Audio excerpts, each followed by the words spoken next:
وظننت أنا أني بذلك حسن الرجیم بسم اللہ الرحمن الرحیم الحمد للہ حمدا کثیرا طیبا مبارکا فیہ کما یحب ربنا ویرضا یا رب لک الحمد کما ینبغی لجلال وجہک وعظیم سلطانک اشہد ان لا الہ الا اللہ وحدہ لا شریک لہ الہا واحدا احدا صمدا لم یتخذ صاحبۃ ولا ولدا ولم یکن لہ کفوا احد اللہم صلی علی محمد کلما ذکرہ الذاکرون وصلی علی محمد کلما غفل عن ذکرہ الغافلون رب یسر ولا تعسر وتمم بالخیر رب اشرح لی صدری ویسر لی امری واحلل عقدۃ من لسانی یفقہوا قولی رب زدنی علما کثیرا نافعا حسبنا اللہ نعم الوکیل نعم المولا و نعم النصیر لا حول ولا قوة الا باللہ العلی العظیم وما توفیقی الا باللہ علیہ توکلت و الیہ انیب سبحانک لا علم لنا الا ما علمتنا انک انت العلیم الحکیم۔ بسم اللہ الرحمن الرحیم۔ آج ہم پڑھیں گے پارہ نمبر 2 ہے، اور پارہ نمبر 2 کے رکو نمبر 4 کے اندر آیت نمبر 174 سے شروع کریں گے۔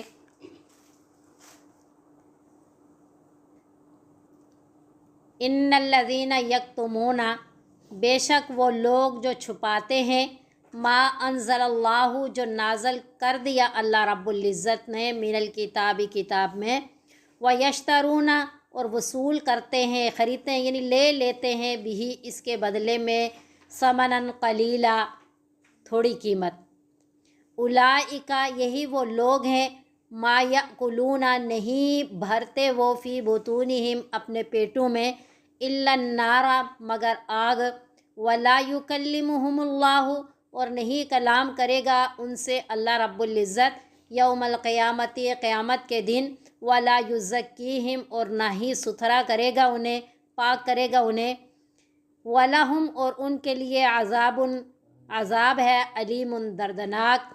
اولئک الذین، یہی وہ لوگ ہیں، اشتروا، جنہوں نے خرید لیا، الضلالۃ، گمراہی کو، بالہدا، ہدایت کے بدلے، یعنی دنیا کے اندر تو گمراہی کے بدلے، ہدایت کے بدلے گمراہی کو خرید لیا، اور آخرت میں والعذاب بالمغفرہ، اور عذاب کو خرید لیا مغفرت کے بدلے میں، فما اصبرہم علی النار، کیا ہی صبر کرنے والے ہیں یہ لوگ آگ پر، کہ کتنے باہمت ہیں، یعنی ان کی ہمت کو، یعنی جیسے منفی اس انداز میں کہا جاتا ہے کہ شاباش ہے ان کی ہمت کو، کہ جنہوں نے جہنم کی آگ پر ہمت باندھ لی، کہ ایسا اعمال اختیار کیے کہ جنہیں پتہ بھی ہے کہ ان اعمال کے بدلے میں سیدھا جہنم کی آگ میں ہی جانا ہے، اور بڑے زور و شور سے ایسے اعمال کی پابندی کر رہے ہیں، ایسے اعمال کو اختیار کر رہے ہیں۔ تو یہ اتنی بڑی سزا کیوں ہے؟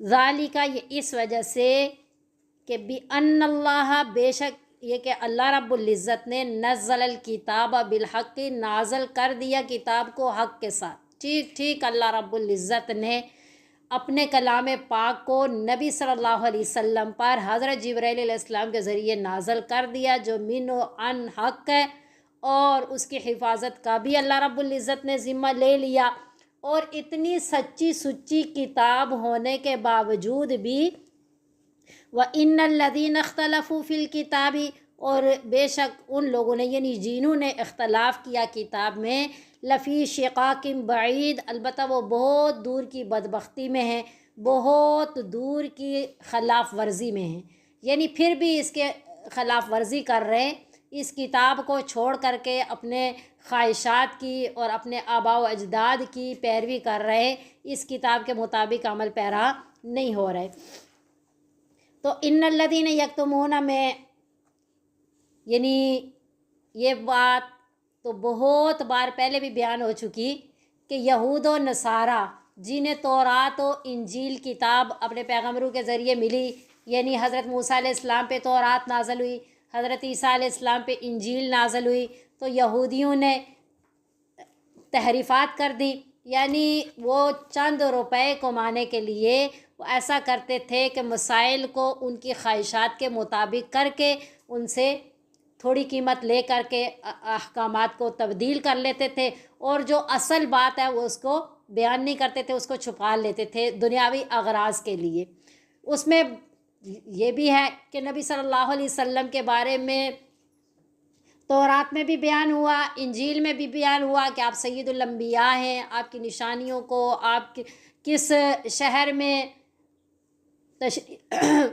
ہجرت کر کے تشریف لے کر کے جائیں گے، سب کچھ انہیں پہلے سے معلوم تھا۔ اور ہر بات معلوم ہونے کے باوجود بھی قرآن کے بارے میں، نبی صلی اللہ علیہ وسلم کے بارے میں، قبلے کے بارے میں یہ ساری باتوں کو چھپایا، اور پھر جو ہے اپنے جو یہودی تھے ان کی خواہشات کے مطابق احکامات کو تبدیل کر کے انہیں بتایا اور قیمت وصول کی۔